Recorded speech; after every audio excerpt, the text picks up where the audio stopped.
juróom-ñaari waxtu toftal fanweeri simili ci télévision Futurs Médias dal leen ak jàmm ci xibaaru maraxi dina bokk ci li ñuy waxtaane tey kilifa yor waa enseignement supérieur ne fii ak njeexitalu at bi dinañ jébbal li nga xam ne rek moo ne woon boru bi ñu waroon jox institut privé te ñu xayma woon ko ci ñetti milliards ci suñu xaalis jawriñ bi nga xamante ne rek mooy yor enseignement supérieur du Cheikh Oumar Anne moo xamle ni ne mel lu aju tamit ci li nga xam ne mooy arriéré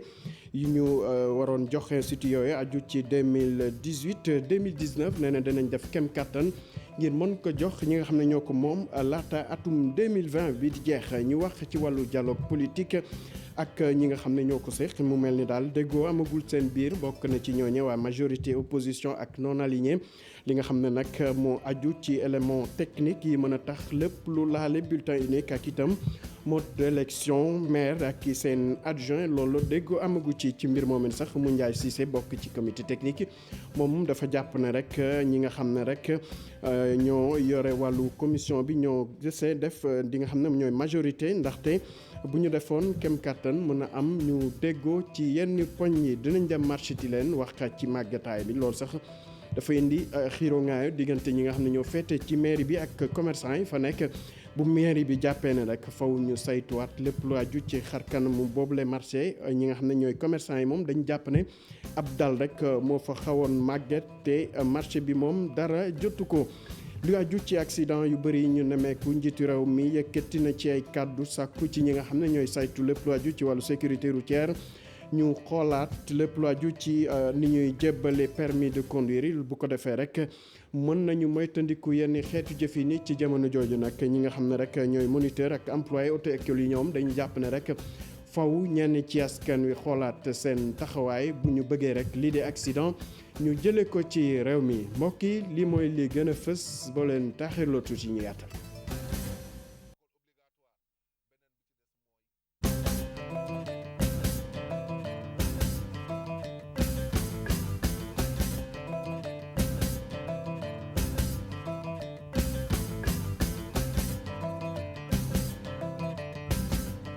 mbokk yi dalee na jàmm ci xibaar yi ñuy tàmbaleek wàllu njàng meek njàngale mi ak bor bi nga xam ne rek nguuru Sénégal da ko amuloon institut privé yi loolu nag jëwriñ bi ñu dénk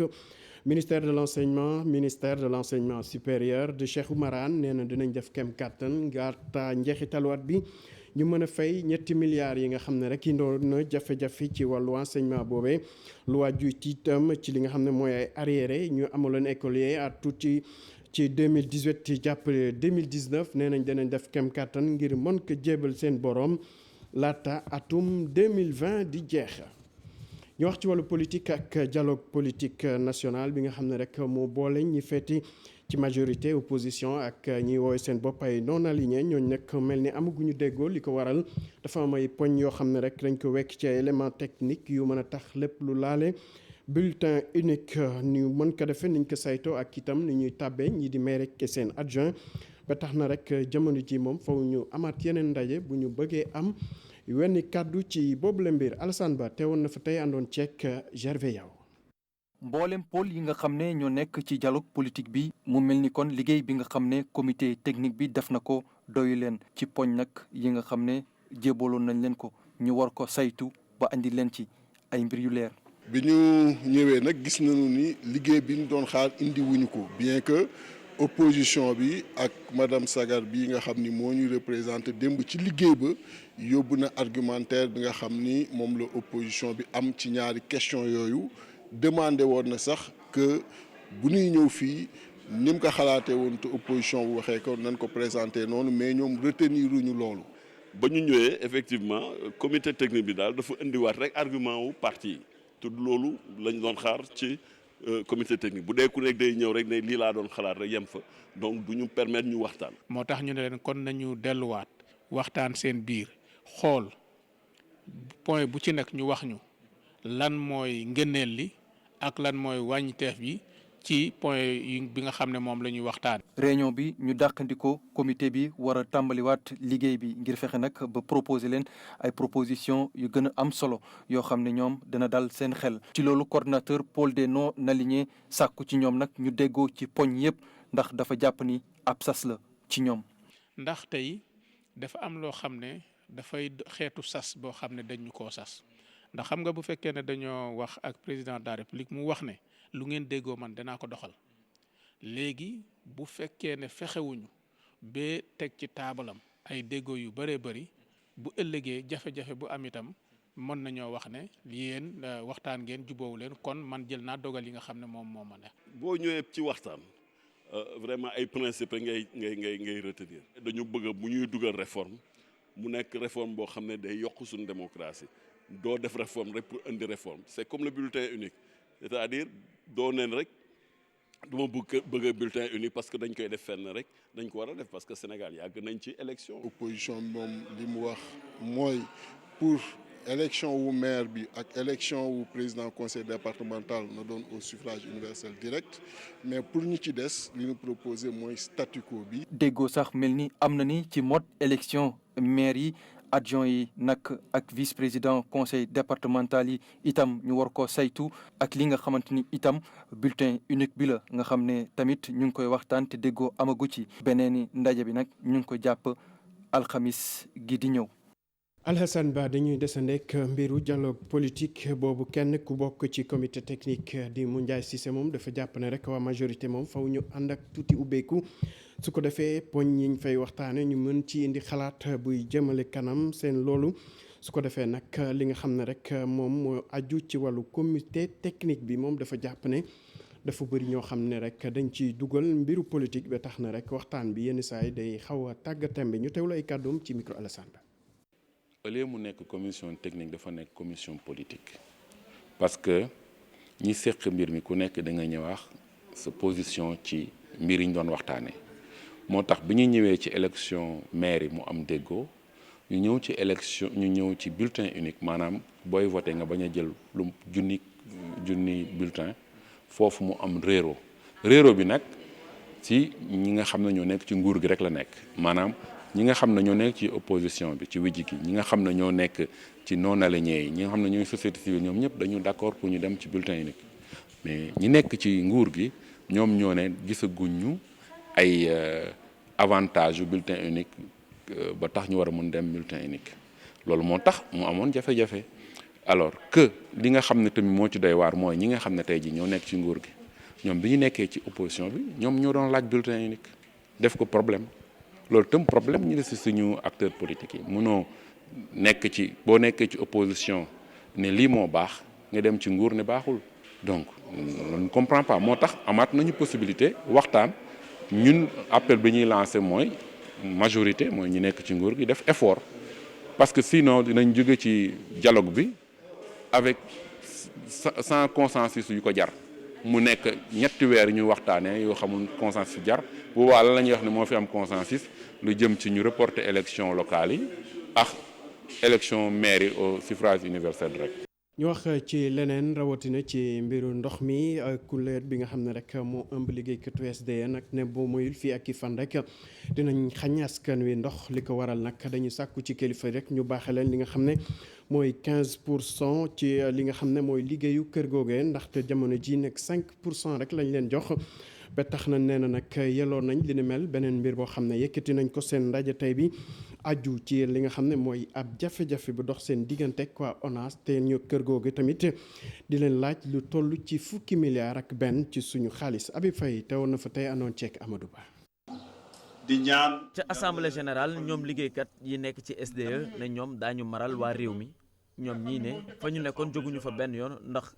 15% la ñu bëgg ci société bu wees bi nga xamante nit ñu ngi koy taxawal gi ñeel wàllum séddaleeg ndox mi fii ci mim réew waaye jëwriñ gi moom àndu ci benn yoon. travailleurs de la SDE lan la mu ñoom 15% la ñu réclamé depuis boobu ba léegi ñu ngi xeex nous sommes dans un actionnariat salarié et l'actionnariat salarié ku liggéeyul si boîte yaakaar naa waruloo mën a nekk si actionnariat salarié ñun. wootewuñu confrontation waaye l'État par l'intermédiaire du ministre de l'hydraulique moo woote confrontation te loolu nag bu bëggee confrontation ñu dem si bu bëggulee confrontation nag nanu jox li nu moom les 15% ñun daal 15% la ñuy réclamer. ay du yem ci boppu borom loolee tax na SDE dina janook waa ONAS waaye bi la yoon ci benn bataille juridique lay doon ba tax na office bi mi ngi leen di menacer. 15% yi mu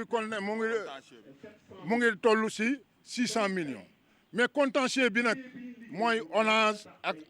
SDE waa ONAS dañu ne waa SDE dañu leen amel 11 milliards ne fi mu nekk nii nag bu ñu leen ko SDE fayulee dañuy bloqué seen ay compte te bu ñu bloqué seen compte mais kon travailleurs yi fan la du ñu am salaire mais ñun dañ ne loolu c'est une bataille juridique ñoom ak waa SDE ñoom ñu ngi si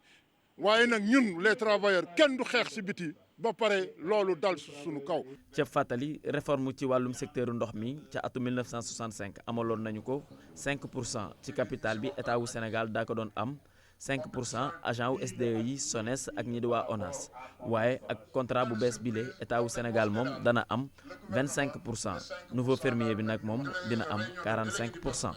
Nous sommes tous unanimes. Habib Faye ñu dem fekk yeneen liggéeykat yu nekk foofu ca marché Tilène bokk na ci ñoom ay commerçant ñoom nag dañ ñëm ñun ñàngu benn yoon li ñu jàpp ne seen marché boobu dafa màgget ndaxte ay fan ngi mairie ba rek dañu bëgg fexe ba toj yenn bâtiment yi nga xam ne dañu jàpp ne màgget na lool te taxatul sax mu woor ba tax na rek yokk kaaraange ñi nga xam ne ñoo fay liggéey foofu ñu indi fa ay coppite Bamba Fall taxawee li ne mel di sàkku itam ci kilifa yi rek ñu def ci ay jéego ndaxte loolee mën na jural askan wi fitna Maguette Soirée Diallo doxantu woon na fa tey àndoon ceek Ababacar Camara. ci suba gi nii ak taw bu bëri bi marché Tilène fees dell ak ndox waaye taxul ambiance bi daal di changé Tilène marché boo xam ni ëpp na 50 ans fii bâtiment yi ñu ngi commencé di yàqu mu nekk ab vétusté bu ñuy seetlu bu baax maire Médina moom ñëwaat na si. marché bi dafa màgget ba ci lool sax marché bii lu ci bari dafa nar a daanu li fi war mooy boobu ba léegi ñu ngi ko bëgg a daaneel tabaxaat ko mais dafa am benn lobby bu fi nekk ànd ak quelques autorités yi leen di may doole. délégué général bu marché Tilène moom beneen version la ñu jox. marché bi visité ngeen ko gis ngeen benn pan et je confirme bien benn pan la dal boo xamante ni moo am fissure su ngeen duggee ci biir du ngeen fi gis beneen fissure bu dul boobu et je confirme en tant que responsable moral du marché. Bamba Fall maire bu commune bi moom gisewu ko noonu te mu ngi ñaawlu itam tekkaaral bu nguur gi. dara du ci dëgg. maa ngi ñaan état bi bala ñuy yegg si ñu naan daanu na parce que marché yi lakk bëri na yii daanu bëri na bu ñu xaar loolu am pour venir en aide. marché Tilène bokk na ci gën a xumb ci Dakar autorité yi nekk ca mairie ba moom jàpp nañ ni faw rek ñu tabaxaat ko balaa musiba du ci am. Maguette Soirée Diallo jamono ji nag ñu ngi def képp kàttan ngir mën a am li nga xam ne rek mooy indi saafara accident yu bëri ñu nemmeeku ci réew mi loolu sax rek ki nga xam ne mooy njiitu réew mi Macky Sall ne rek faw ñu xoolaat ni ñuy jëbalee permis de conduire yi fexe ba mu gën a tar su ko defee rek képp ku ko mën a am yellool ko ñi nga xam ne rek ñooy yëngu ci wàllu joxe li nga xam ne rek mooy code de conduite ak leneen di ay moniteur employé auto école nag ñoom dañuy gis ne rek faw ñu fexe askan wi soppi doxalin ndaxte ni ñuy doxale ci kaw tali bi dëppoowul ak li nga xam ne rek mën na sàmm sécurité routière Kumba Amadlo ci liggéey bi àndoon ceek Lamine Mandia. gannaaw ay jéego yu ñu amal ngir wàññi li nga xam ni moo di accident yi ci réew mi mu mel ni mbir yi dafa gën a takkarnaasi bu ñu sukkandikoo ci njiitum réew mi Macky Sall li koy saafara moo di ñu xoolaat ni ñuy joxe li nga xam ni moo di permis de conduire yi boobule gis-gis ute loolu ak bosu ñi nga xam ni ñoo yëngu ci wàllu wi. benn fànn am na solo mooy ñu xoolaat nan la ñuy defee examen permis de conduire yi maanaam moom ci boppam en tant que président de la République na yokk les moyens du ministère des transports ba nu am centre d'examen bu moderne ci région Sénégal yëpp ba nu am aussi des centres d'exercice parce que ñun auto-école yi amatul sax fu nu mën a waajalee candidats yi. ñàkk formation bi wala bu nekkee formation amoon na redynamiser cette formation tey boo jëlee kaawu société nationale Dakar Dem Dikk chauffeur yi fa nekk lu tax duñ def yenn accident yi. parce que chaque 6 mois wala chaque 1 an ñu renforcer seeni capacité. kuréel bii di yëngu ci wàllu auto école di xamle ni problème bi li nga xam ni moo ko wundu leneen la. ba tax ñu war a xoolaat li nga xam ni moo di comportement yi. accident yi ñu fi gis yëpp c'est des conducteurs ñi nga xamante ni yàgg na noo dawal ay ati at lan dawal donc ñooñu yàgg na noo yor seen permis donc ñooñu xam nañ tali bi tali boobu ñu xam dañ koo ñàkk respecté xëy na wala ñu juum ci moo leen indil accident boobu. mais yow la parce que man mi la jox sama oto maa nga toog sama kër donc yow miy utiliser oto bi ci tali bi yow yaay responsable bi donc sa bureau la yow yaa opté pour profession boobu yaa ko war tout le temps di ko nafar. ngir mooyu accident yi ci tali bi ak doomu aadama yi ci loru faw yile saafara. gannaaw njàngale mi bu jaaree yoon auto école obligatoire beneen bi ci des mooy daan yi ñaar ñoo am boo xamee ba pare nga wàcc yoon dañ laa war a teg ay daan dañ laa war a sanctionner pour que nga delluwaat ci yoon. am na benn solution boo xam ne mën na doon une solution générale maanaam les assises de la sécurité routière maanaam ñëpp toog ab table ku nekk xool sa morom ku nekk jël say responsabilité bu ñu tënkee la fay jógee ñu def ko ay recommandations war nañoo mën a régler lii te pousser les Sénégalais à ce que ñu dem jàngi. lu ëpp juróom benn téeméer ci ay doomu aadama ñàkk seen bakken ci tali bi ci at mi ñu ne mu mel ni rek bëggu wàññi yile accident dina jafe. Kumba Amadou dañuy dem ba ca diwaanu Guéréo fu soriwul dara Mbour foofu nag boo moyul coowal suuf dina dox diggante ña fa dëkk ak nguur gi li ko waral nag ñooñu dañu jàpp ne rek lu toll ci ñeent fukki hectare ak juróom moom la ñu jébbal ay entreprise privée ñuy ragal rek ne fii ak i fan boo moyul dinañ dem fa mbaxana doone benn ndax fas yéene wuñu di xoole bur ñàkk li nga xamante ne mooy suuf soosee rek nga xam ne at bu nekk ci la ñuy daan seen doole ki yore seen kàddu di leen xeexal di maître Moussa Sarr nee na dina def kem kàttanam ngir suuf soosu ñu bañ ko ñàkk Fatima Touré agandoon ceek Modi Diop. nguuru Sénégal jël ñaari dogal ñu koy wooye décret jël suufu daanaka lu mot ci junniy nit bu réewu Sénégal jëlee dogal di jël ay suufu doomam ne da koy jox benn société privée li mu war a njëkk a seet mooy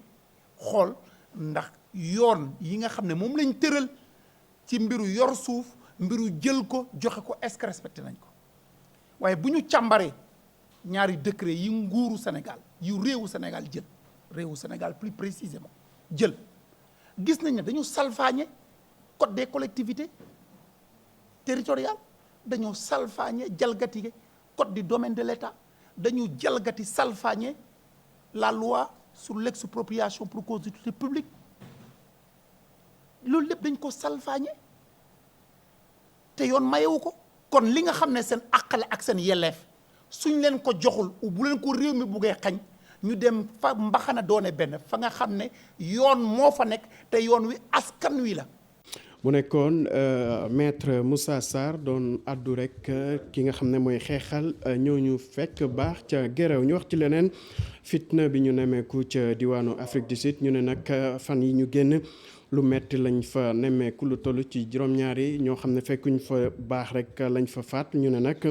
coow bu dugg ci diggante ñi nga xam ne ñoo fa dëkk kii ñi nga xam ne ñoo bàyyi ko biti réew ba tax na àdduna wërngël képp ñu ngi ñaawlu li ni mel tey sàkku rek ñu indiwaat kaaraange bu mat sëkk bu ko defee rek li nga xam ne rek maam yi liggéeyoon nañ fa gannaaw apartheid ñu mën ko fa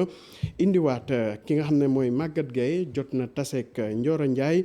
ak maître Boubacar Seye ñëpp di xeex ci wàllu immigration ñu teewlu leen ci reportage am àndoon ci Lamine Mandiang.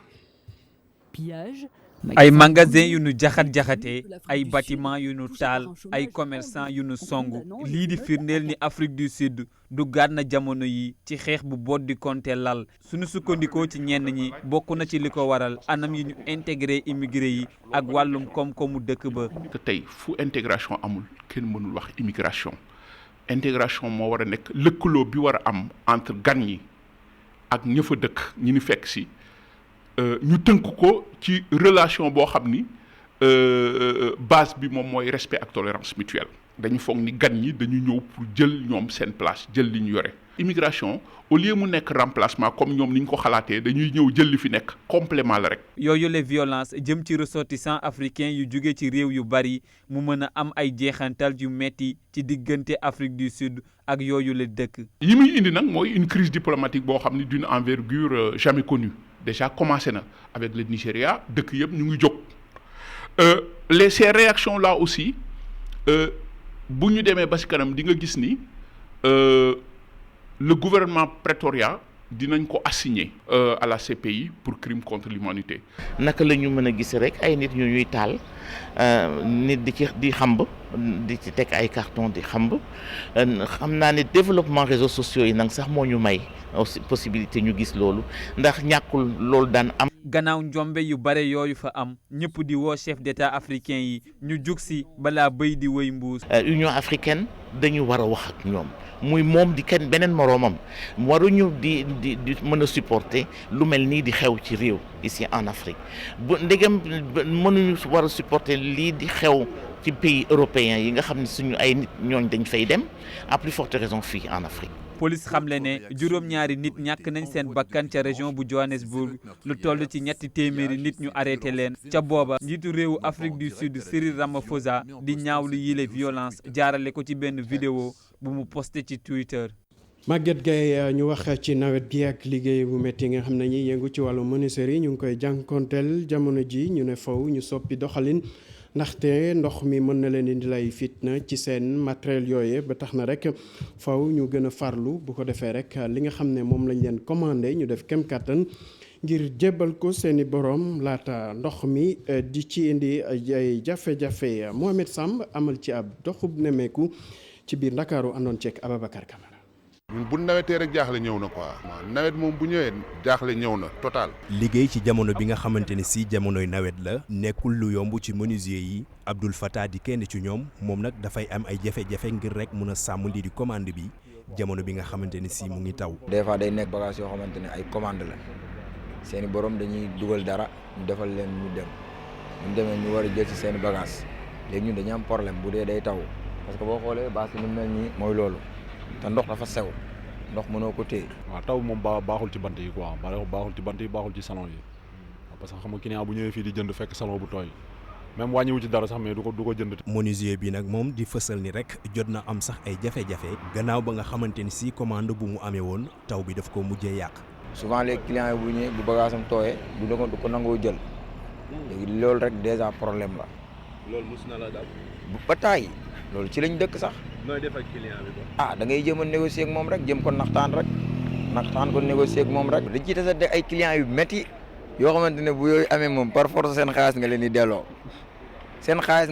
mais yàlla dimbali na ñu tamit bu yooyu amee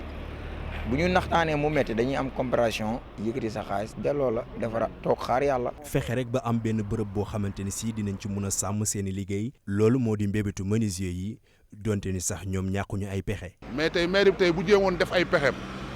ba defal ñu fi ay bâche kooku ñun dinañ gën a yombal suñu liggéey waaye bâche fi nekk yëpp gars yi ñoo ko fi def. mais dañuy am toile wala am loo xamante ne dañ ko mën a sauvegarder ba nga xamante ne nii maanaam bu ñëwee du am dara lu ko sa naqari. daanaka nag jamono ji liggéey ci nawet bi nekk na lu jafe ci menuisier yi ngir ñu mën a sàmm li nga xamante ni moo di commande yi. loole nag li ko waral moo di taw bi dafay gàllankoor seen liggéey. Mohamed Samb ñu wax ci atum ren ji ak li nga xam ne moo bàyyeekoo woon fii ci Sénégal ñu xayma ko ci 10 junni ak ñetti ujaaj ñu ne nag ñi nga xam ne rek ñoo géré délégation générale au pèlerinage di rafetlu rek